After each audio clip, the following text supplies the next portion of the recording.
Hello, everyone, and welcome into the Thursday edition of Darkness Radio. I'm Tim Dennis. You know, a couple of weeks ago, we had our good buddy Jim Harold on the program. We were talking a little bit about Jim Harold's Campfire, and I wanted to give you a little taste about what it is that Jim Harold does on his program. So I was talking to Jim a little bit off air, and I said, hey, Jim, how about we give our listeners a little taste of what it is you do? Because we have a lot of things in common between Darkness Radio and Jim Harold's Campfire. And I think you guys are going to really, really enjoy what it is you hear out of Jim Harold's Campfire. And you know what? Looking at the numbers of how you guys responded to Jim's appearance here on Darkness Radio, I think you guys are really going to enjoy hearing what it is that Jim does over there. So I wanted to give you guys a little taste of what it is that Jim does. I know you like stories of the strange, the weird, and the unexplained. I know you do. So you're definitely going to want to check out Jim Harold's Campfire if you haven't already. Now, on Campfire, ordinary people come on and they share their extraordinary stories of encountering the paranormal. It could be ghosts, it could be UFOs, it could be cryptid creatures, head scratchers, or anything supernatural. And you heard Jim talk a little bit about head scratchers, those little bits of synchronicities and things like that. Den of Geeks said that Jim Harold's Campfire is perhaps the best tool we have currently in existence to hear real-life scary stories from other human beings since the actual campfire was invented. That's quite the quote. Jim has been podcasting since the early days of podcasting and recently celebrated the lucky 13th anniversary of Jim Harold's Campfire. Quite an accomplishment. The concept's pretty simple. Jim just talks to regular folks about strange stuff that happens to them for 90 minutes each week. He doesn't exaggerate or play a lot of spooky music or try to hook you in different ways. The stories really do speak for themselves, and they are really, really quite chilling. He has some like a ghost story that involves serial killer Ted Bundy. We just got done talking about Ted Bundy on True Crime Tuesday. Or the young man who encountered an 8-legged demon. Now that's a little creepy. Then there's a story of an alien abduction by what may have been a reptilian. Now, not all the stories are horrifying. Some can be heartwarming. A visit from a past loved one or a peaceful near-death experience, perhaps. Regardless, they're true and fascinating as told by ordinary people who've had extraordinary experiences. Like I said, great stories that you can just kind of sit around by the glow of your electronic device and just kind of take and absorb in, especially right before you go to bed. So do us a personal favor. Tune into Jim Harold's Campfire on Apple Podcasts, Spotify, or wherever you listen to us here on Darkness Radio. There's plenty of different outlets where you can listen to Jim Harold as well. So without further ado, here's what we're going to do. We're going to tune into a shortened version of Jim Harold's Campfire. So I want you to sit back, relax, get the lights real low, just have that little din of the digital device there, and get a little bit of Jim Harold's Campfire here, and we'll listen to these stories together. And when we're all done, we'll catch up, and let's see what you think. Here we go. Here's Jim Harold's Campfire. Welcome to our gathering tonight. Here we share stories of ordinary people who have experienced extraordinary things. Sit back, relax, and warm yourself by Jim Harold's Campfire. Welcome to this special edition of Jim Harold's Campfire. I am Jim Harold, so glad to be with you and to be featured on the feed of this august podcast. And if you've never heard the Campfire, what we do is we share true stories from real people about their strange experiences. Could be ghosts, could be cryptid creatures, UFOs, or my favorite, the stories that don't fit a category. They're called head scratchers.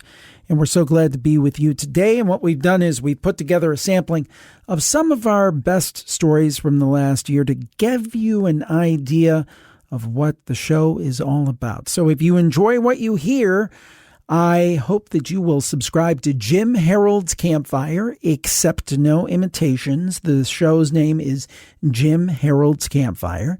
And we thank you so much. And I hope you enjoy these incredible campfire stories from the archives of Jim Harold's Campfire. Next up on the Campfire is Lily calling from my home state, Ohio, and we are so glad to have her with us. Her mom, Jen, told her about the show, and Lily has become a loyal listener. So, Jen, we appreciate it very, very much. And that's what happens. You know, when you see things span a generation, a daughter tells a mother tells a daughter, a sister, an uncle, whoever, or a friend tells another friend. And then not only do we get more listeners, we get more great stories like the one we're about to hear from Lily. Now, Lily has worked in a healthcare environment, and I'm fascinated by these kind of stories. We've had stories in hospitals and things in the past, and I can't wait to hear this one. Lily, welcome to the show. Thank you for joining us from Ohio, and tell us what happened. All right. Well, thanks for having me, Jim. Yep, like you said, this was in Cleveland, Ohio. At the time, I was working in a very large hospital downtown. I'm a respiratory therapist, so we do all kinds of stuff. At the time I was working in the ICUs, we managed the ventilators, the life support machines. Sure. And when these patients have to, real critical ICU patients, if they have to be transported to like X-ray, CT scan, you have to have a respiratory therapist accompanying you with the portable ventilator. So on this day, I was assisting getting a patient to the CAT scan, and I'm rolling the portable ventilator. And so we roll into where the elevators are, and there's on the right, there's a large cargo elevator. And then on the left, there's a couple of smaller passenger elevators. And we're taking the larger elevator, and the doors open, and we back in. So like I kind of go in first with the nurse at the head of the bed, and at the same time, there's a small group of people loading into one of the passenger elevators. And then, so, we're backing in into the elevator, and I kind of have like my back against the wall of the elevator. And then this other group of people, there's probably like 5 or 6 people getting into the passenger elevator, and they walk in, and at the back of that group of people, I see someone who looks very familiar. It was me. Whoa. Essentially. And I'm looking at this person, and I'm just like staring, and we're making eye contact. So like we're staring at each other, like with the same expression, like, am I really seeing this? What's happening? And then the door to the cargo, the big elevator that I'm on with the patient and a couple of nurses and the doctor and everything, it starts closing, and, it's sliding shut. And I'm like leaning as far as I can to the side to maintain eye contact with this other me, because I'm just so like weirded out, and like, what am I looking at right now? And I'm leaning, the door's finally shut, and, we go down to the basement, and, we get the patient where they need to go and everything. And this whole time I'm thinking that was really strange. So I let me make sure I understand, and make sure the listeners understand. You were loading a patient for transport onto a freight elevator. Essentially they are. Across the hall is the passenger elevator, where you would just normally go up and down the floors if you weren't transporting somebody. You're facing out towards the passenger elevator. You're looking, and you see yourself looking back at you. Yes.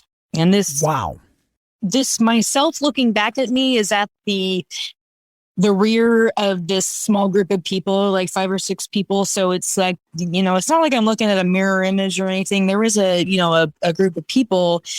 And that's why I was kind of like bending over as much as I could to, get the most time viewing of this other me that I can, because I'm just so weirded out. It was like the weirdest thing. I wasn't expecting it. It caught me off guard. It was strange.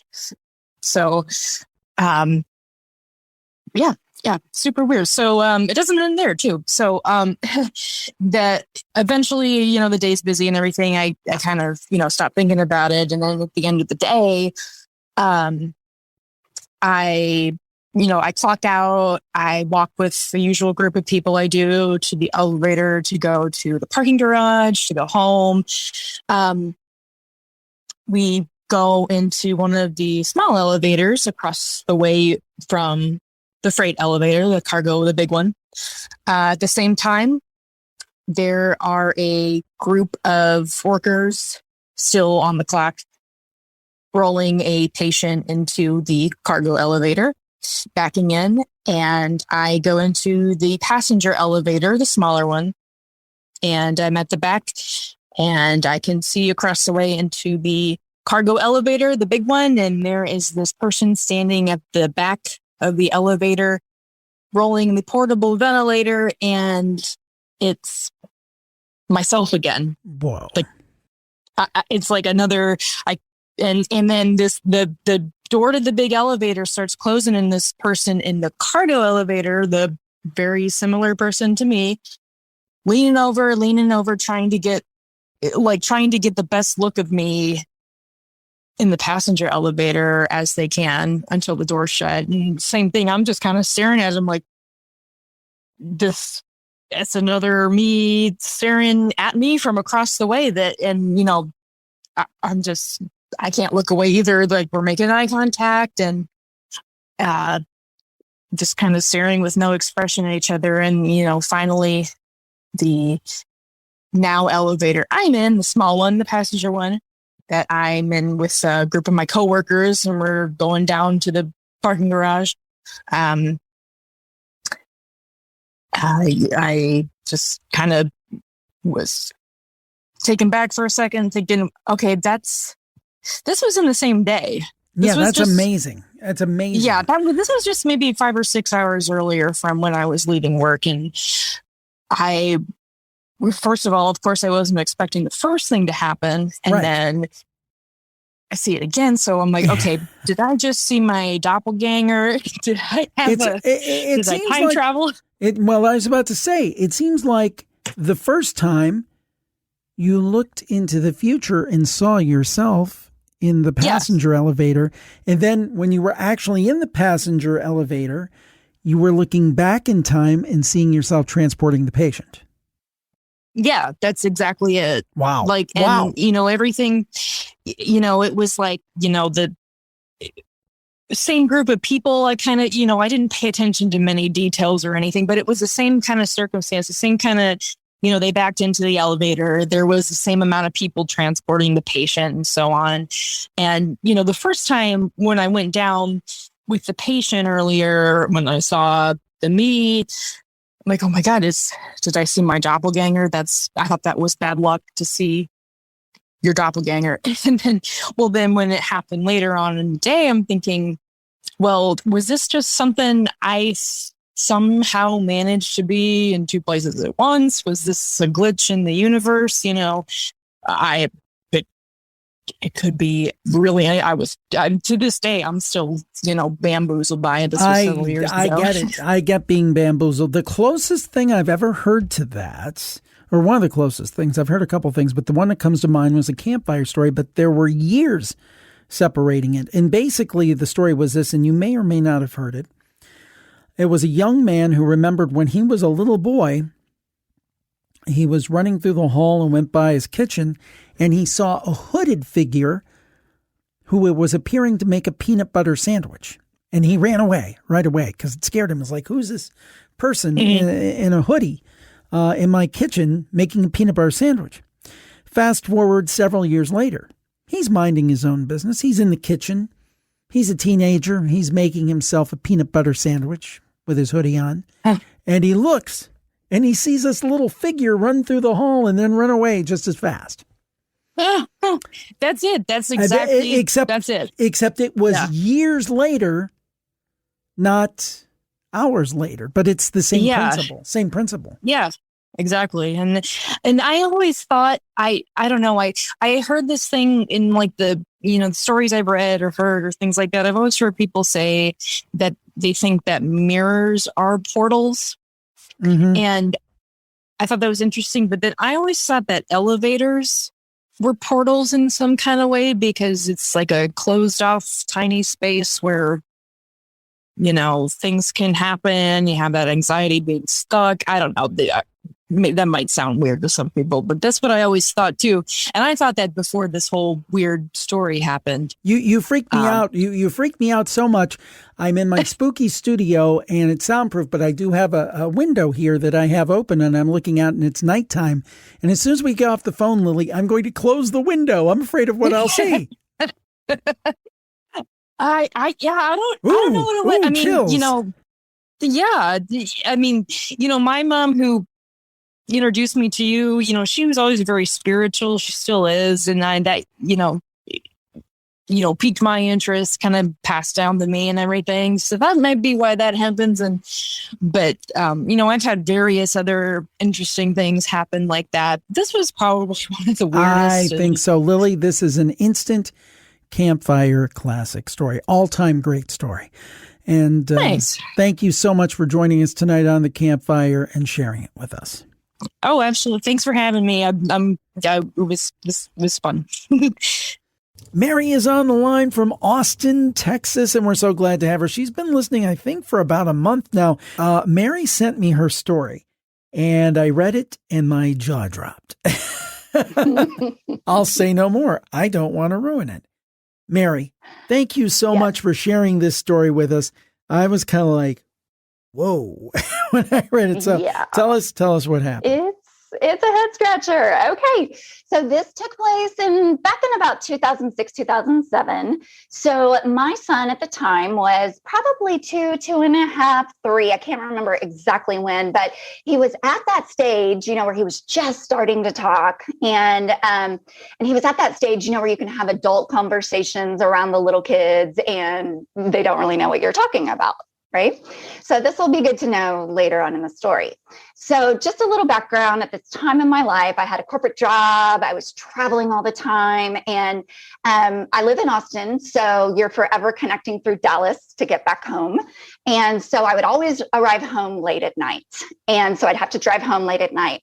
Well, on the way home, my guilty little pleasure was listening to Coast to Coast with George Norrie. Sure. And so it scared me to death because at the time I was a new mom. Anything scary, anything it really scared me. And I would be up at night if I listened to it, but I just was so intrigued by it. And that was the only time I had to watch it.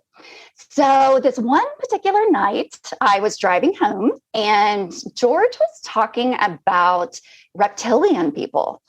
And I had never heard of this before. Of course, after that night, I Googled it and did all kinds of research. And, he was presenting some pretty good, compelling evidence that, they're out there. And, he was claiming that there were famous people and politicians that were actually reptilian and that people had witnessed them changing their form and that they could shape shift and there were eye account witnesses that were saying this. And so I was, taken aback a little bit. Sure. So that night didn't get much sleep. Went to work the next day, didn't have to travel. So that night, and this is where our story gets good. My husband and I and my son at the time were having dinner at the dinner table.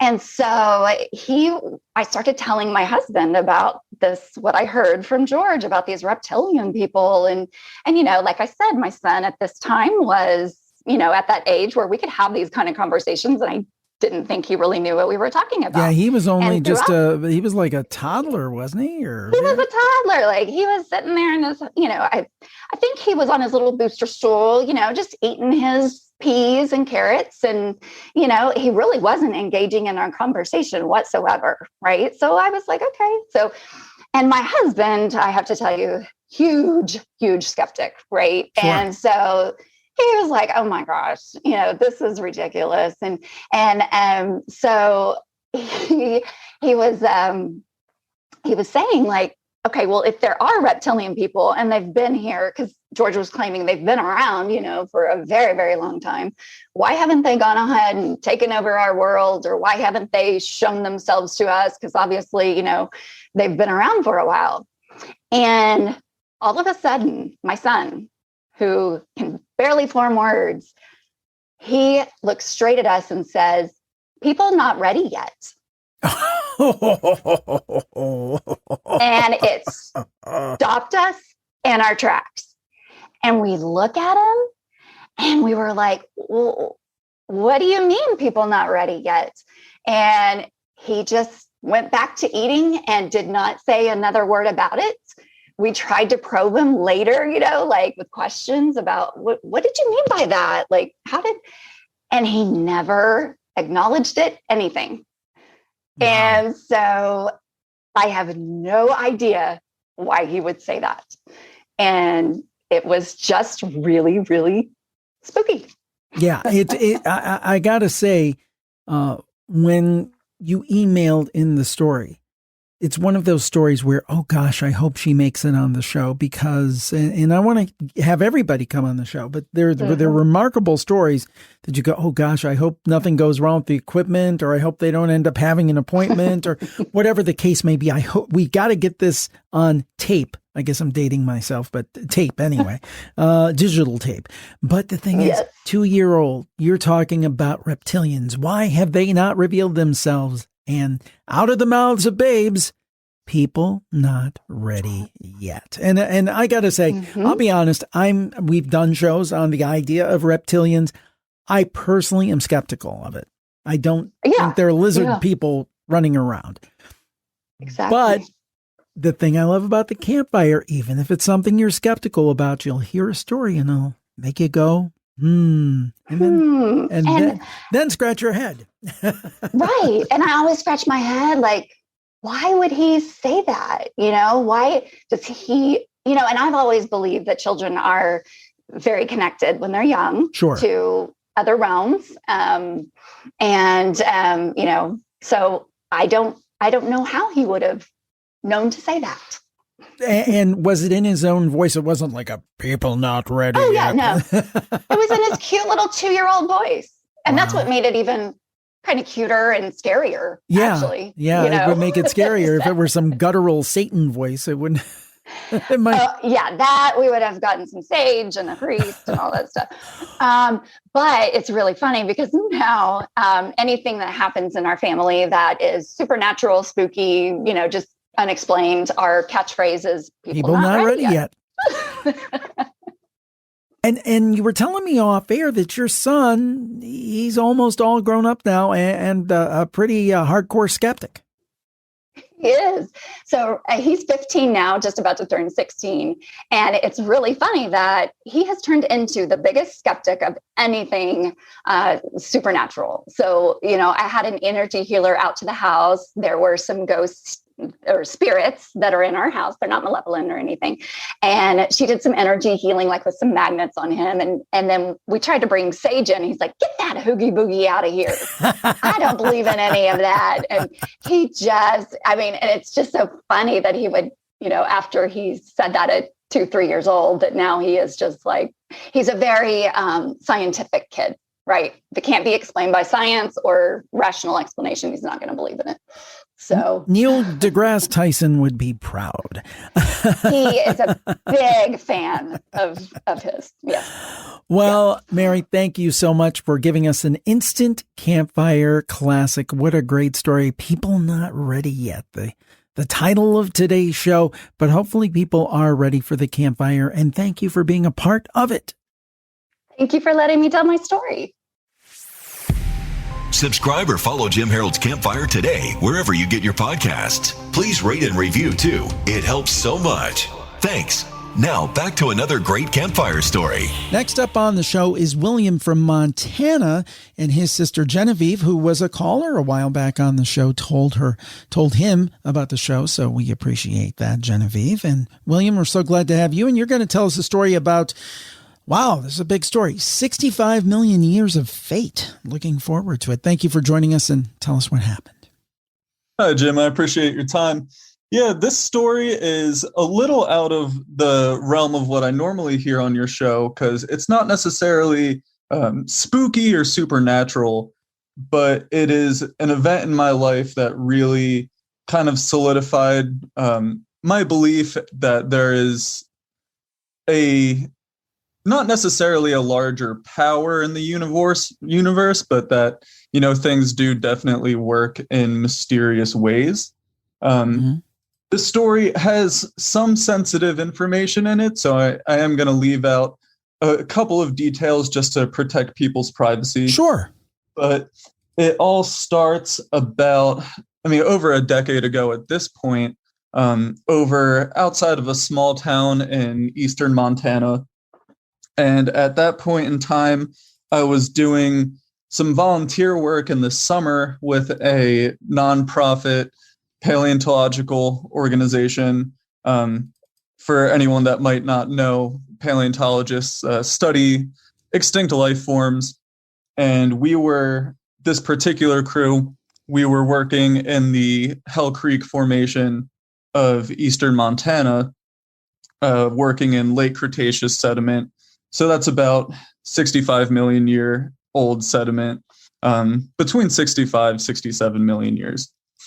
And this particular group had gotten in touch with the Make-A-Wish Foundation, and we had a child come from overseas whose wish, he had terminal cancer, and his wish was to come to a real dinosaur dig. And that was something that he had always wanted to do. So his parents flew out with him, and we met him, drove him out to our base camp. And this is about as remote of a location as you can get in the United States. Just absolutely beautiful, but incredibly isolated location. So it was definitely a challenge from the get-go. He was primarily using a wheelchair at that point.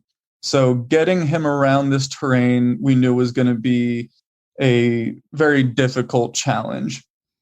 But we had put in a lot of time before he came out, trying to make our current dig site as accessible as possible. We were working on a Triceratops skeleton at that time.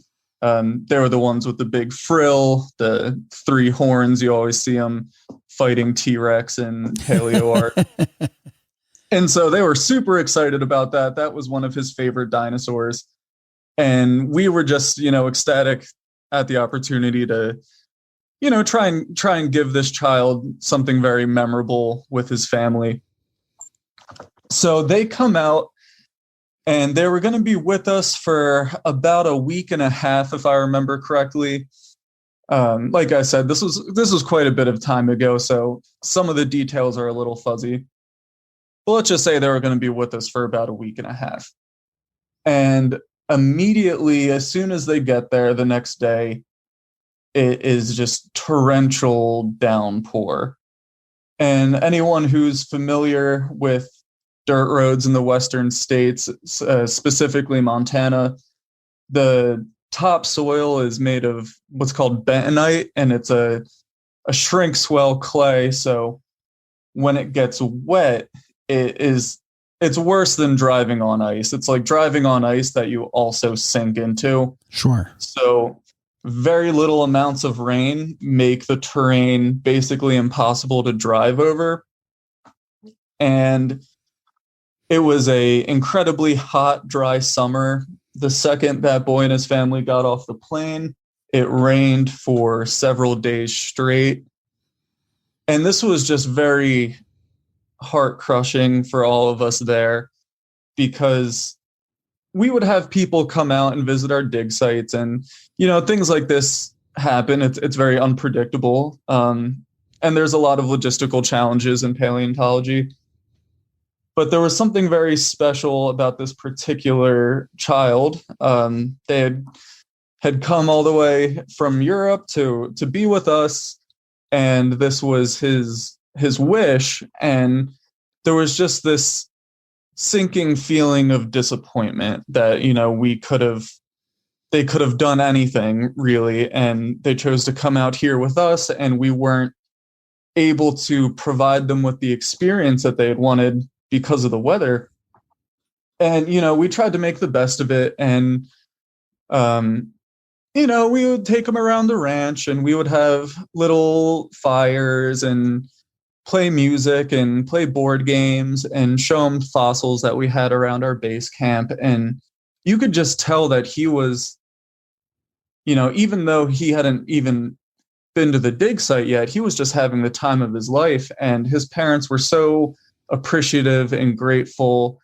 And it was just kind of a very strange, magical time of uncertainty, with kind of, Right. you could feel that there was a lot riding on this experience. And we were just dead set on getting this child something special. And so finally the weather broke, and we knew that the roads to our normal dig site were completely impassable. They were, 2 tracks out through the Badlands. We knew that it was going to be impossible for us to physically get this child where we wanted to take him. And so we looked at some of our maps and ended up finding another location that we'd been to several times before, but none of us had ever found anything. But at that point, their time with us was almost over. We were like, we gotta get this family out in the field no matter what. Right. Even if it's, we just got to do something. So we load them up in the trucks, and we end up driving them to this dried up riverbed. Like I said, we'd been there a couple of times before, never found anything, never really devoted much time to it after that. It just didn't seem like it was producing fossils. And we drove him out to this riverbed, and we're like, we're just going to walk up and down, see what we can find. Not expecting anything really. And like I said, this child was in a wheelchair, so that made it very difficult for him to navigate the terrain. And pretty quickly, his father just picked him up out of the wheelchair, put him on his back, and was hiking him through this dried up riverbed. And eventually, the father got tired of carrying the boy and just laid him down on his back, on his side, inside this dried up riverbed. And they were just picking through stones, looking. Most of paleontology is just picking up rocks and looking at them. And is it bone? Yes. Cool. Is it bone? No. Throw it. So we were all doing that, just kind of enjoying the beautiful sunny day. And our big, one of our big code of ethics was, we don't lie to people. So if it's a rock, we're going to tell you it's a rock, and so he is picking up little pebbles and looking at them, all excited. Is this a bone? No. Is this a bone? No. Is this a bone? No. And then he brushes something in the side of the riverbank, and he calls over the lead paleontologist, and he says, "Hey, what's this? Is this bone?" And she bends down and looks at it, and it is. Just a little thing, just a little tiny something sticking out of the side of that riverbank. Probably about the size of your thumbnail. And so we get some picks and brush, and we clean it up a little bit, and it's just getting bigger and bigger and bigger. And the more dirt that we're pulling away from it, the bigger it's getting. And that little boy ended up finding the very tip of the nasal horn of a complete Triceratops skull. How cool is that? Buried in that riverbank.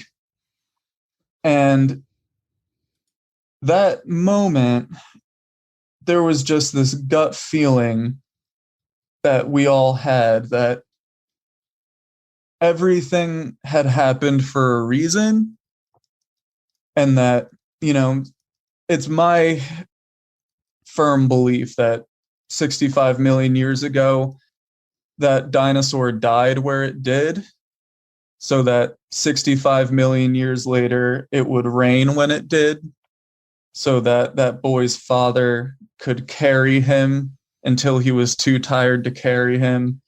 And set his dying child down on top of it for him to find and have this incredible experience.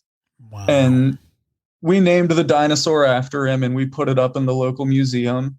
The skull is still on display in there. And that is one of the stories that gets me through very hard times and really, compels me to have faith in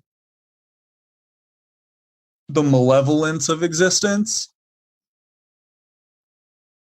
And maybe I said that wrong. Benevolence when you said that, wait a minute. Unless I have my synonyms mixed up and my antonyms, you're like thinking about the benevolence of existence. Yes, it's one of those stories that is just everything lined up so perfectly for it to just utterly convince me that there was no way that was a random event. And that's something that I will remember till the day I die. I love that story. And again, I say this time and time again, I'll say it yet again, Will. People think that when you talk about the supernatural or the kind of things that we talk about, fate and those things, is always bad and always negative and always darker energy and always, we've had cases recently, we talked about harbingers of doom. And I think that scary, spooky stuff does happen. But I also think there's the other side where somewhere decided that bone needed to be there. So that boy, 65 million years later, yes, could pick it up and experience the joy of a very, unfortunately, short lifetime. And one other thing we want to get in before we leave Will here. Will says, Genevieve, you need to call in and tell your 3 little pig story. And I'm intrigued. So please do sign up and tell that story. And Genevieve, thank you. And thank you, Will. Thank you for having me. I appreciate it. Maggie is on the line from Richmond, Virginia. And I got to tell you, she sent over her story and I'm excited about this one. I love it. Maggie, thank you for joining us tonight. I know your mom, Cheryl, told you about the show and encouraged you to listen and call. And thank you, Cheryl. And thank you, Maggie. And please tell us this great story. Well, thank you for having me. So this happened in about the year 2003. I had just moved to Richmond, Virginia with my family, my parents and my 2 brothers. And this was the summer where we found something odd happening in our neighborhood. So we moved to the suburbs and became quick friends with the neighbors. And we had one friend of ours who we were really attached with. She was great and around our age. My older brother was about 14. I was 11, and my little brother and her were about 8. And we started to explore this creek that was at the bottom of our street. And we would walk through the shallow, muddy water there weekly. We got really used to just being outside that whole summer. And we spent our summer walking the same path one way down this creek. And then we would return after a couple hours of being down there. But one day, my brothers and our neighbor friend walked the normal path down the creek.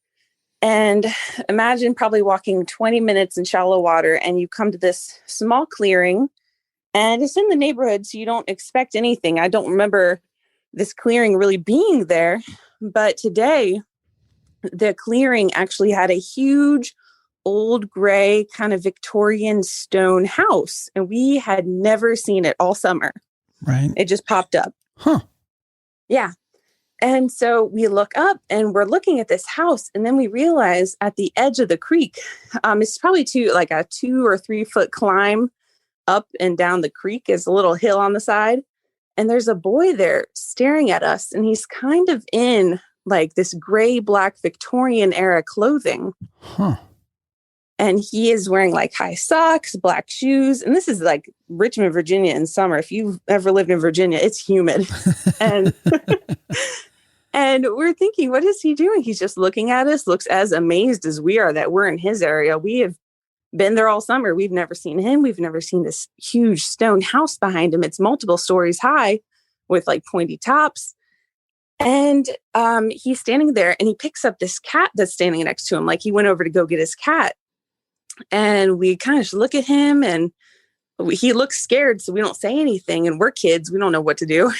And he turns and starts walking away. And we look around and then we see his mom at the door. It has this huge doorway to the opening of the house. It's kind of an archway with French doors. And she's standing there with her arms crossed. She's also in Victorian clothing, super dark, long dress, the kind that puffs out. And she has her arms crossed, looking stern at him, calling him over to come back. But we can't hear her, but he's acting like he could hear being called back. And so he goes inside, but all of a sudden, it's like within 5 seconds, he was standing in front of us. And then we blink and he's up on the second floor balcony staring at us like he just zoomed inside somehow. Huh. Yeah. And so then we're looking at this house and it's like totally out of place. We're used to just normal suburban houses. It has like multiple pointy tops to it. And we think that is so weird. And we're afraid now because we're new to the neighborhood and there's this mom that's mad at us for being in their backyard, basically. Sure. So we leave and we come back a couple of days later and we come to the same clearing. The house is not there at all. Oh boy. Yeah. And we know the path. There's one way in and one way out of the creek. You just follow it. And we look it around and the clearing is there. And we look to the side and there's a tree there now. And it has stone steps wrapped around the base of the tree. Oh. Oh boy. So yes. You guys, you saw into another time, it sounds like. We think so. It was just too weird. And why would stone steps be wrapped around any tree in the neighborhood, just left there? Very weird. Wow, that is wild. Now, what did your friends say about it? I mean, do they recall it in the same way that you do? Well, it's funny. We didn't talk about that for years because we just, as kids, you care about one thing and then you move on. You care about something else. So we go on our adult lives not thinking about this in the slightest. And now we're all in our late 20s and we get together for a party a couple years ago. And we all are sitting around talking about, funny things that happen, weird stories you can't explain. And one of our, I think it was the neighborhood friend, she brought up, well, do y'all remember the house in the creek? And we were all shocked. We thought that was our own individual, dream. We didn't remember that actually being true because we never talked about it again. Right. So we're all telling the story and we're like, yes, that's what he was wearing. Yes, he was going to pick up a cat. And yes, his mom was mad. And then he was standing up in the second floor balcony staring at us. And then, yes, we all remember seeing the stone steps wrapped around the tree. And so I did something actually before calling in. I asked my brothers and my friend to just for give yourself 60 seconds and draw the house like you remember before I do this call, because I need confirmation I'm not calling sounding crazy.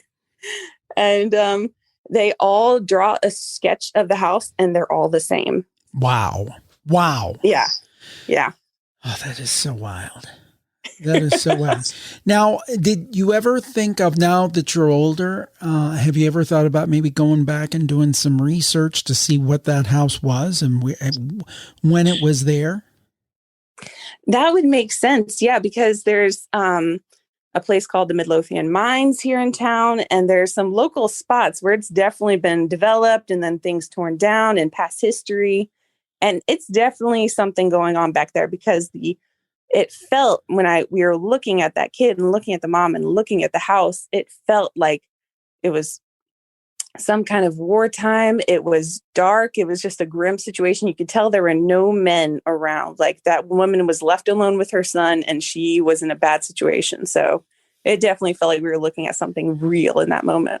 Well, if you do some more research, please do let us know, because I'd love to find out the facts and figures behind that actual place. And the thing is that I don't know if you've ever thought about it this way, but as strange as it was for you, it was probably strange for the boy too. Now, I don't know how close you were, but he would think, who are these kids in these odd clothes, What kind of clothing is that?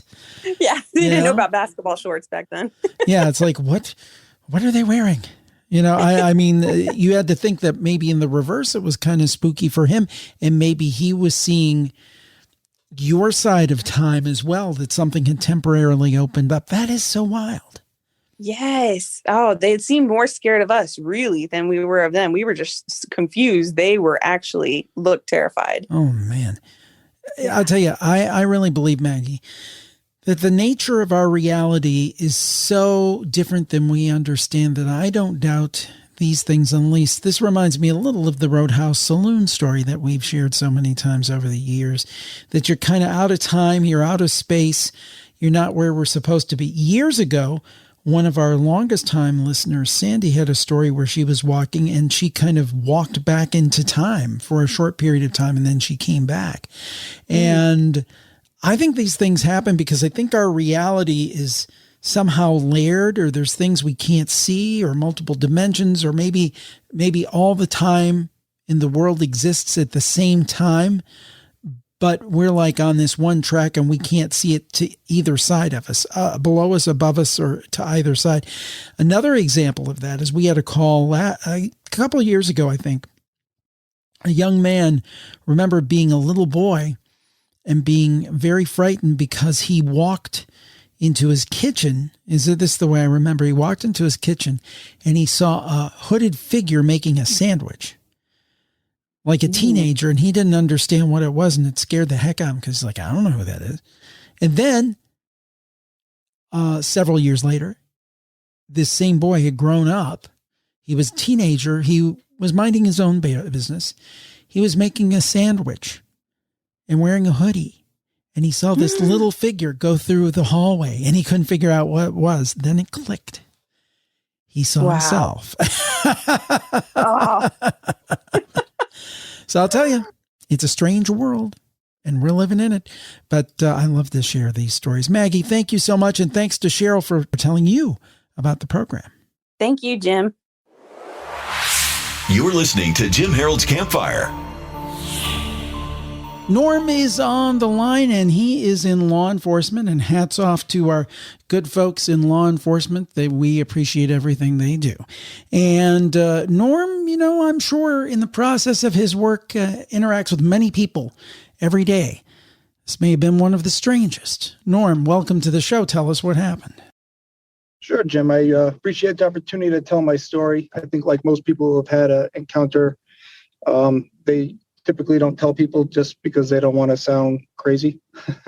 So this situation never quite sat well with me because I didn't want to sound crazy as well. I spent a lot of time over the years thinking about it, kind of figure out what exactly happened that night. And after going over it, trying to unpack it and make it make sense, a million times I just kind of gave up until I kind of discovered podcasts. I know you're a big fan of Astonishing Legends, and it wasn't until I listened to them and their 3-part series on black-eyed kids that this all kind of came full circle and clicked and made sense for me. So a little bit of back about me. I am a state trooper in one of the states over here in New England. I've been a trooper for almost 15 years. I got on in 2007. The incident I'm looking to share today happened back in 2009. It was summertime. Like a new trooper, I was out there trying to be proactive, stop cars. I was up on a highway doing some motor vehicle enforcement, and it was the third car of the evening that I had stopped. I've never been big for, getting people for speeding just a couple miles over. You had to be doing at least 15 miles an hour over the speed limit for me to even consider stopping you. Right. And this car was coming. It was doing 87 miles an hour, and I remember thinking to myself, oh, I got a good one. So I waited for the car to pass me. I pulled out behind it, hit my lights. I didn't even get to 30 miles an hour on the highway to try to catch up to it, or even turn on my sirens, and the vehicle immediately pulled over. No big deal. I thought to myself, all right, that was easy. Sometimes it's easy, sometimes it's not. One of the things that hasn't sat well with me over the years that I've thought about over and over again is what I didn't do next. As a police officer, I guess you could say it's Cop 101. It's drilled into you from day one. When you pull over a car, you call dispatch. You tell them where you are, what you're doing. You call on the plate you're out with, quick vehicle description. That case, something bad happens, help knows where to come. For some reason, I didn't do any of that.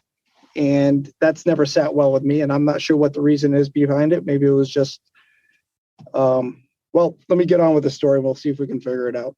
So like I said, I go to pull over this vehicle. It pulls over immediately. I pull up behind it about 20 feet like I always do. And the second I put my car into park, all the hair on my arms and neck stood up on edge. It was like an immediate flight or fight response. Yeah. And I didn't take that physiological response lightly. I'm kind of a book nerd. So I literally had just got done reading the book called Gift of Fear by Gavin Becker.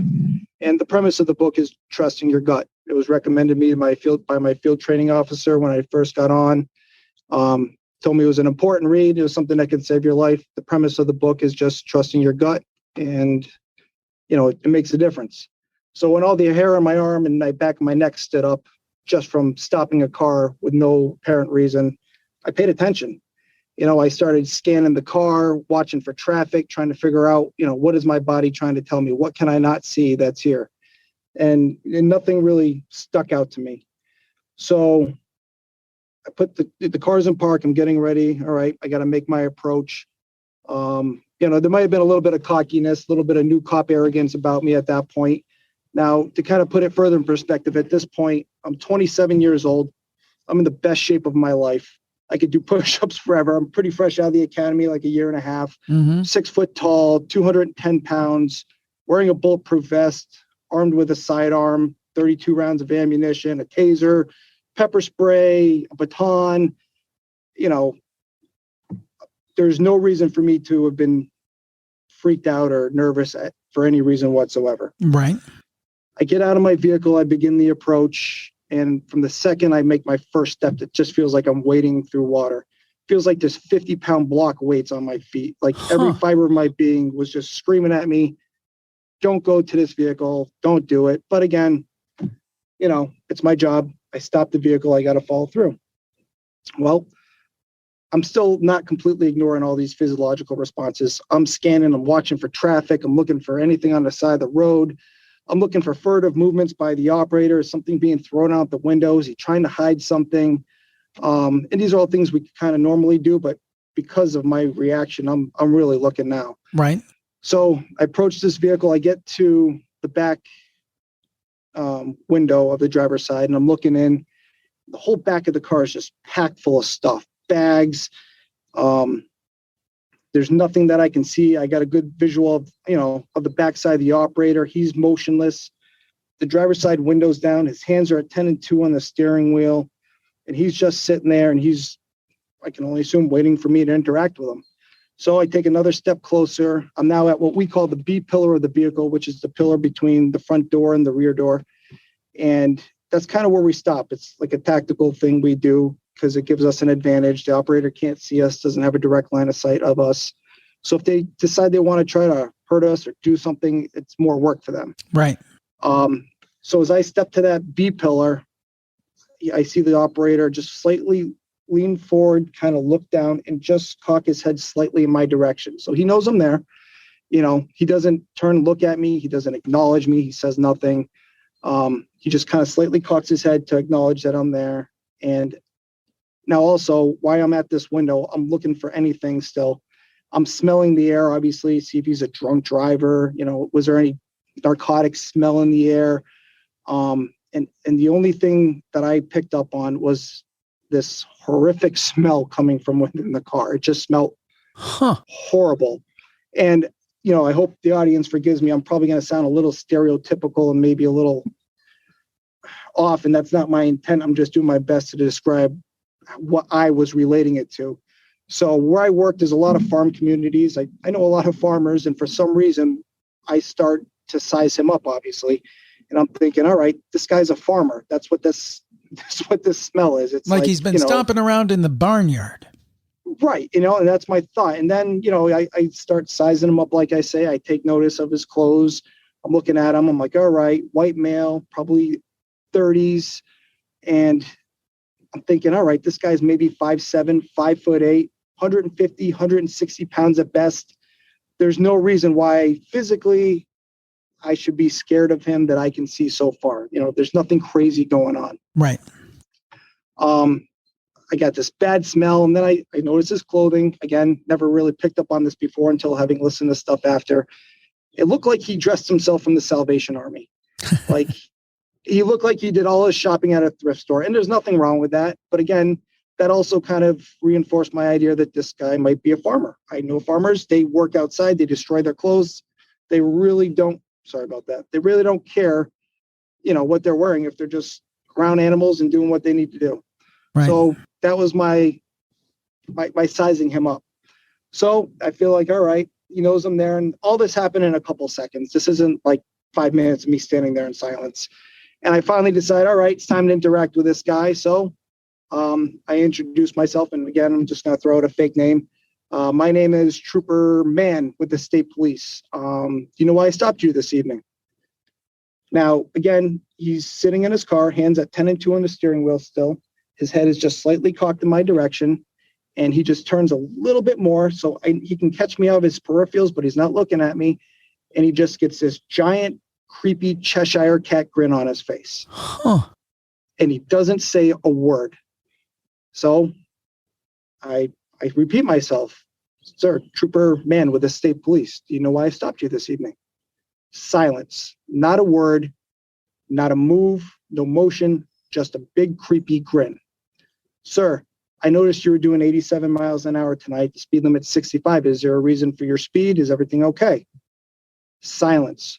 No response. Just a creepy grin. Sir, I can tell you were in a hurry. I just need your license, registration, insurance. We'll get you on your way as soon as we can. Silence. No response. Big creepy grin.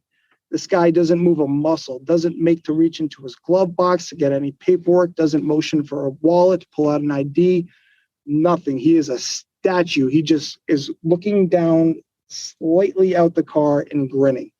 Now, I can't see his whole face because of the way he's kind of positioned himself. So now I'm kind of thinking to myself, all right, is this guy being passive aggressive? Is he just trying to give me a hard time? Is he a sovereign citizen and doesn't believe I have the authority to stop him? So he's just kind of going through the motions. I didn't know what was going on. So at this point, I'm trying to determine what my next best course of action is. So I'm thinking, all right, maybe this guy's not going to help me identify him or even work with me. I'm going to ask him to step out of the vehicle to the back of the vehicle. I'm going to take him into investigative detention and then figure out who he is and why I got this horrific feeling in my stomach and all the hair standing up on the side of my arms and back of my neck. Right. So I tell him, sir, I understand you're upset. It's never fun getting stopped by the police. If you're not going to give me any identifying information, I'm going to ask you to step out to the back of the vehicle with me. Now, when I said this is the first time he gave any indication that he was hearing what I was saying. Almost. His hands were still at 10 and 2 on the steering wheel. He pulled himself forward by using the steering wheel like 2 or 3 inches. And then he turned and he looked directly at me. And when he looked at me, his eyes were completely black. They were just voids. Ooh. When, oh boy. Now, I literally put my hand on my gun. I didn't draw it. I took 2 or 3 steps back without even realizing it. Next thing I know, I'm standing in the middle of a travel lane on a highway. Oh gosh. It's 10:30 at night. Thankfully, traffic was, like I said, it's a rural area. It wasn't that busy. And he is just staring at me with these black eyes and this giant Cheshire cat grin on his face, not moving, not doing anything. And I continued to back up. I got all the way back to my car. I corrected myself to get back to my car. I got in my car. I put it in drive, and I'll throw myself under the bus. I probably did 90 to 100 miles an hour all the way back to the police station. I was so freaked out by what I saw. I didn't even realize my emergency lights were still on, red and blues flashing all the way down the highway for 11 miles. I pulled into the back parking lot of the police station, still didn't realize my lights were on, and I sat in my car like, what just happened? A coworker of mine came out, knocked on the window, scared the crap out of me. And it's like, hey, your lights are on. Everything okay? And yep, sure enough, I shut my lights off. Yep, I said everything was okay. And that was my experience. Wow. Now, something people might ask, I think I know the answer, but it wasn't like somebody, people who may be on drugs or something, their eyes may, the pupils of their eyes may get large and dilate or whatever. It wasn't anything like that. It was the whole eyeball, right? it was almost like there was no eye. They were just like, Gosh. the best way I could describe it is black voids. It was the most unsettling thing I've ever seen. And like I said, I thought about it after because I made some what could have been fatal errors as a young trooper. Like you always call in the plate. You always tell the troop what you're doing and where you are. I didn't do any of these. And I don't know if it's because of that flight or fight response that kicked in when my car went in park, or if it was something else, or if it was just pure stupidity. I honestly don't know. But it was creepy. It was the most terrifying thing that has happened to me on this job ever. And I've done some pretty involved things. Yeah. I mean, being a cop that long, trooper, I'm sure you've come into some dangerous and scary situations with very kind of, quote, normal people, let alone some kind of whatever a black-eyed kid is. Whew, man, what a story. Well, Norm, thank you so much for your service to your state and your community. And thank you for sharing a Campfire instant classic. Thanks, Jim. I appreciate the opportunity. You're listening to Jim Harold's Campfire. Sylvia is on the line from California now. I got to say, she is a huge supporter of our shows. She's very much a supporter of our video efforts that we do on YouTube. Check that out at youtube.com/Jim Harold. But she is just one of our star spooktators. We call our video viewers, and she's certainly up there. She's a star in that regard, and we appreciate all of her support. And she has a campfire story for us, and it takes back to kind of childhood years, and looking forward to it. Sylvia, thanks so much for all of your support, and thanks for being a part of the show. Tell us your campfire story. Hi, Jim. Thanks for having me on. So my younger brother and I were visiting, I think it was back in August, and the subject of first childhood memories came up. So we took it all the way back to when he was 2 and I was 6. We lived in this house that had a field outside the kitchen window. Now, I never liked that field. It always gave me a bad feeling. And then one night, I honestly can't remember if it was a dream or real, but I saw an evil scarecrow with glowing red eyes in that field. Ooh. Yeah, it was creepy. And I always just got the feeling that, I never told my mom about it, never told anybody about it, because I always got that feeling like nobody's going to believe you anyway. So it gave me that kind of feeling. Now, fast forward 20 years later, discussing first memories with my brother, he said one of his first memories was getting a bath in the sink that overlooked that field. Mm-hmm. And he told me that he never liked that field. And I didn't say anything after he said that, but I said, why? And he said, I don't know. It just gave me a weird feeling. And so then I kind of paused for a second and I asked him, did you ever, see anything in that field? And so he kind of pauses and kind of looks a little sheepish. And he says, well, I don't know if it was a dream or not, but I swear one night I saw a scarecrow with glowing red eyes. Right, my mouth dropped. I think I said, shut up. You did not. And we never discussed this. Like, he was 2 at the time and I was 6. And honestly, it's not like we were talking much because he was so young. So I was flabbergasted. That is creepy to get that validation so many years later. Now, who knows what you were seeing? It could have been a ghost. It could have been a evil scarecrow. Yeah. It could have been an alien. Who knows what it was? But you both were seeing something for sure. And that's the way that your minds thought it looked like an evil scarecrow. Wow. Mm-hmm. And then I even wonder if it could have been something of a darker energy that was projecting itself in that way. Did you ever think of that? I have. I've wondered. Now, I go to that spot or drive by that spot quite often. It's in our childhood hometown, and we don't live in that house anymore. But driving by a couple weeks ago, I saw that they are building on that land. So I'm keeping my ear to the ground to see if maybe they find something that shouldn't be there, that has, you know what I mean? Like something bad happened there. Yeah. You know how all these developments have like names? It could be like Evil Scarecrow Acres. Oh my goodness, that would actually be really cool. I don't think somehow that'll work for the marketing department. Probably not. I would live there, but we're kind of into the stuff. That's right. Me too. I'm with you. Man, that is just amazing. So you remember seeing this evil scarecrow all your life, never told anybody about, didn't you tell your parents or anything?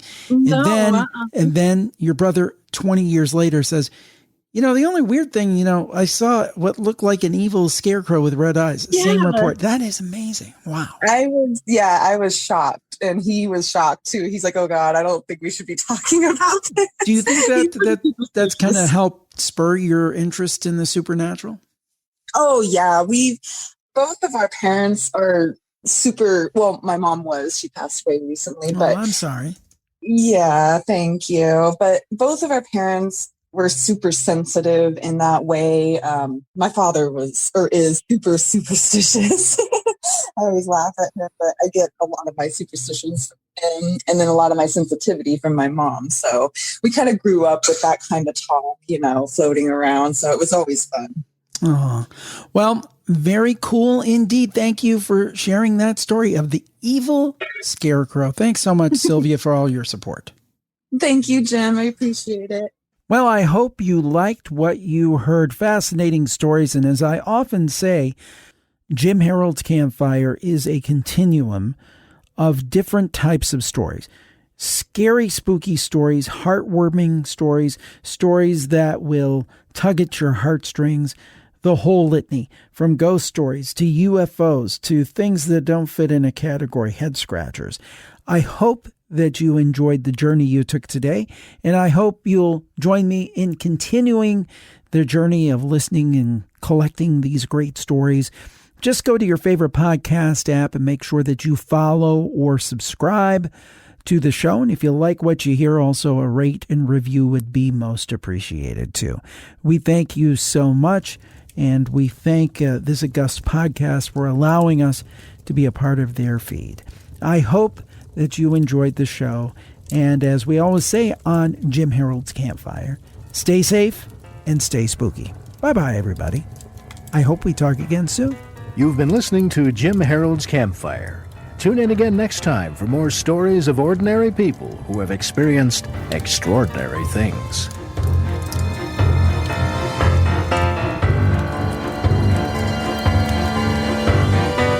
So there you go. That's Jim Harold's Campfire. What'd you think, huh? Pretty good. Gets that creepy tone. There's some great stories in there as well. Some uplifting stories. Again, some ones that chill you right to the bone, but then there's those little synchronicity stories. There's some stories from past loved ones, some peaceful stories as well. I got to tell you, folks, I love Jim Harold's Campfire. There's something there for everybody when you listen to Jim Harold's Campfire. And of course, again, do us a personal favor. Tune into Jim Harold's Campfire on Apple Podcasts, Spotify, or wherever you listen to Darkness Radio. Do that for us, would you?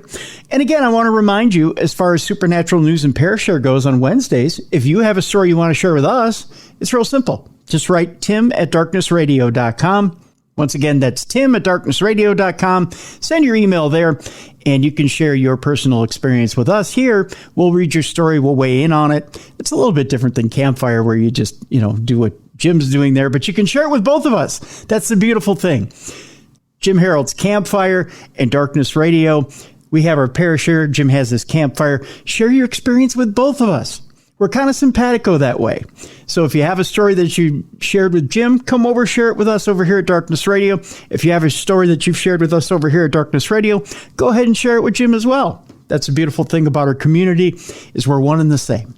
We have stories that we want to share with people. Go ahead and share it with people. It's okay.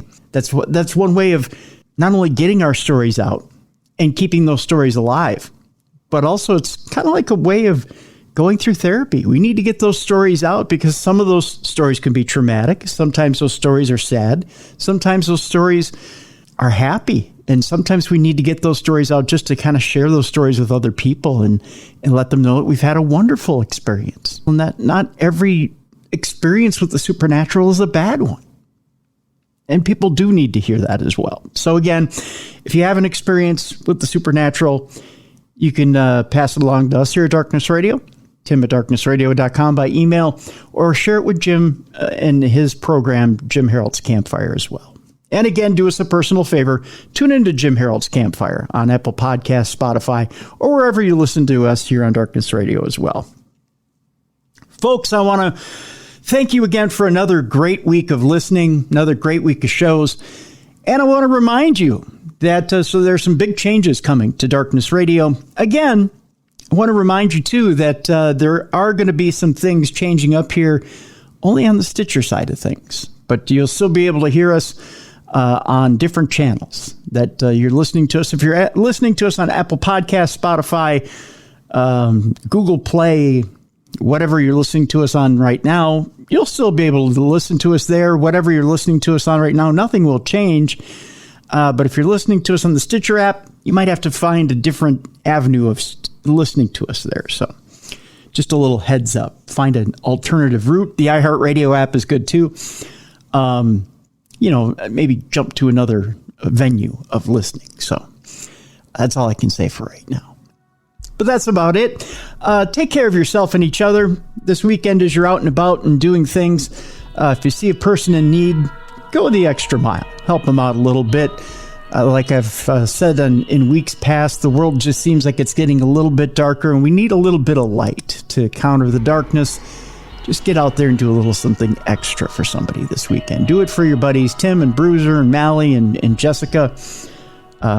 Just because we ask it of you. We're doing it ourselves, and we ask it of you. If we do just one thing in this world per week, just one thing to change the tide, everybody can get out there and change a little something, and we can all make it a little bit better place. So we ask that of you. Thank you so much for tuning in this week, folks. We'll see you again next week right here on the best in paranormal podcasting. This is Darkness Radio.